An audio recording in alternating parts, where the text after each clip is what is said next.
Missa em latim. Muitos católicos se perguntam se ir à missa é suficiente para quitar a obrigação com o Senhor, adquirir méritos e passaporte para o paraíso.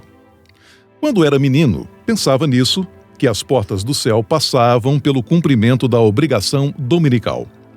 Flagelava-me interiormente ao perder uma e ia correndo ao confessionário na segunda-feira. Em casa, minha mãe, católica fervorosa, cobrava notícias da minha missa, da igreja, do padre, da homilia e dos presentes. Conferia os detalhes dessa obrigação do bom cristão, católico apostólico romano. A missa, antigamente, era o encontro da comunidade.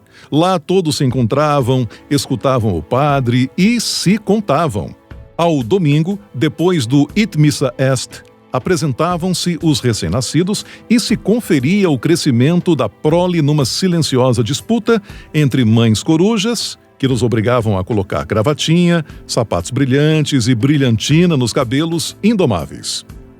Os pais aproveitavam, na saída, para cumprimentar-se e acenar aos fregueses com um sorriso mais largo. O clássico domingo se completava com o almoço gordo e uma sobremesa especial. E a cada 15 dias, quando o time jogava em casa, ir ao estádio para o jogo de futebol. A missa, entre aspas, cantada na igreja da Steccata, erguida no século XVI pelos sobreviventes de uma peste especialmente contagiosa que varreu metade da população urbana, era também uma alternativa concorrida. E mais, com o charme dos Cavalheiros de Malta, que nesse templo tem sua referência ao lado do Teatro Regio de Parma, um dos mais qualificados em música lírica do planeta. Em pleno berço de Giuseppe Verdi, o teatro emprestava cantores ao seu coro, exaltado pela excepcional acústica de sua arquitetura circular e por um poderoso órgão alemão. O defeito dessa missa era a interminável duração, que selecionava em seus bancos os verdadeiros amantes da música lírica e operística. Havia também a missa do arcebispo Dom Evaristo Colli, na catedral, e aquela mais esotérica, no templo do monastério beneditino de São João, num cenário renascentista carregado de hermetismo do mestre Antônio Alegre de Correggio, debaixo da primeira cúpula pintada do mundo com a cena da ascensão de Nosso Senhor Jesus Cristo, contemplada em êxtase por São João e sua águia. Também ali se encontra um dos melhores órgãos da Europa, magistralmente tocado por um monge que já atraiu Luciano Pavarotti a se exibir sem cachê em dia de Páscoa. Tinha a missa na igreja de Santa Lúcia, pouco mais que uma capela que atraía fiéis confiantes na poderosa Santa dos Olhos, mas a Society, os Granfinos, se media na missa das 11, na igreja de San Vitale, com um toque de barroco emiliano, construída pela Confraternità del Suffragio sob a bênção de Margherita de Médici e das realezas europeias. Nesta não havia restrições ao desfile de moda e de beldades da cidade.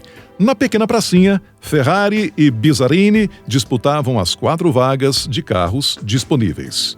O rito litúrgico da missa, da comunhão com Deus, merece tomar muito mais que uma simples coluna, mas, como não há nada que o homem possa elevar para a sublimidade, como mergulhar nas profundezas, as missas de que trato consideram as variações extremas.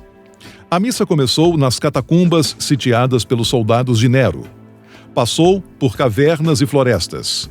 Mas, para mim, nas piores crises de juventude, a missa se dava na cripta da Catedral de Parma, Il Duomo, entre lápides de eméritos fiéis da Idade Média sobre um chão de pedras permanentemente frias. Quando minha mãe era viva, acompanhava a missa nas viagens que fazia à Itália no tórrido verão do Vale Padano, quando ela se abrigava numa velha casa de campo que já fora de meu bisavô, onde se guardam as lembranças mais antigas de minha família, marcada por pioneirismo e bom caráter. Para ela, com seus mais de 90 anos e saúde inabalável, minha companhia, na missa dominical, a deixava mais satisfeita que um título mundial do Sada Cruzeiro.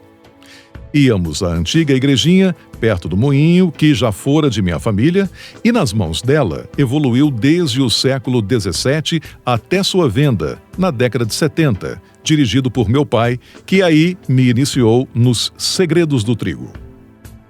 O padre naquela época era um paquistanês e seu italiano esbarrava em dificuldades, mas era bem assimilado pelos fiéis, que o viram substituir um parroco de extensas relações, tipo Dom Camilo, aquele dos filmes da década de 50, que se passavam justamente no cenário da província de Parma.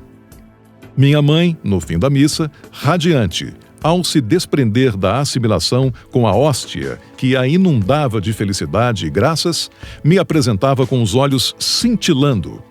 Este é Vitório, meu filho.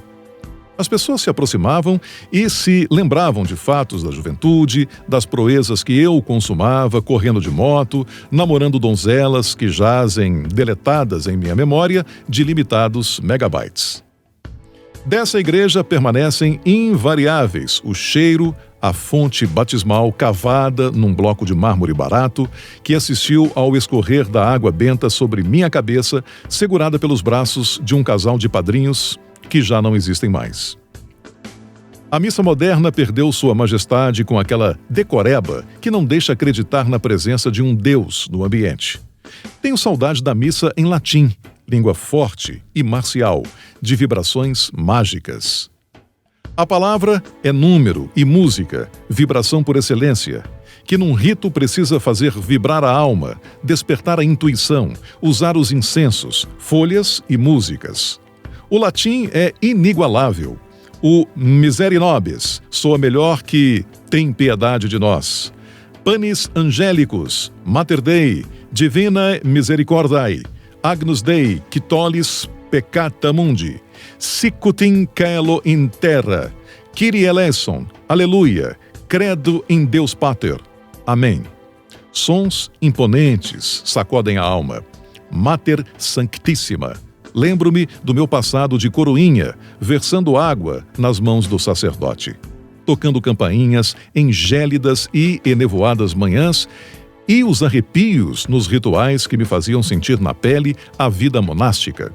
Saudade implacável de inocência, de frescor, de paixões juvenis, de família, de notas de fundo de um cinema paradiso, em que o intérprete principal é um menino, como eu fui, e que põe para chorar até o mais duro dos espectadores. Fiat voluntas tua.